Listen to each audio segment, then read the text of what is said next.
Polisi menangkap pembunuh 5 orang yang merupakan satu keluarga di Penajam Pasir Utara, Kalimantan Timur. Pelaku merupakan seorang remaja berusia 16 tahun berinisial J.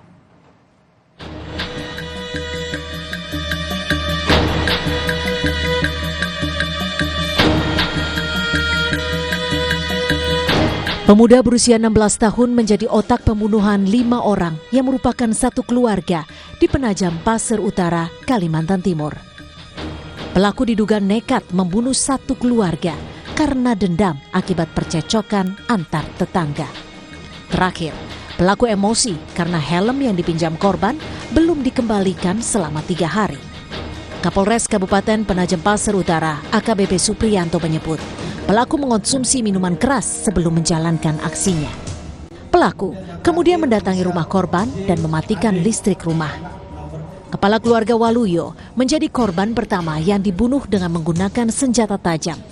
Kemudian istri dan disusul ketiga anak korban. Usai menjalankan aksinya, pelaku berganti pakaian di rumahnya dan mengajak kakaknya untuk melapor ke ketua RT karena mengaku melihat aksi pembunuhan. Namun setelah diperiksa sebagai saksi dan dilakukan pendalaman, diketahui bahwa J lah yang menjadi pelaku pembunuhan.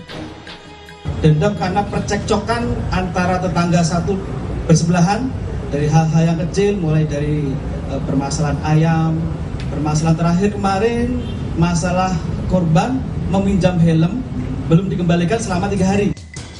Selain membunuh, pelaku juga mengambil 3 unit ponsel dan uang tunai sebesar Rp300.000.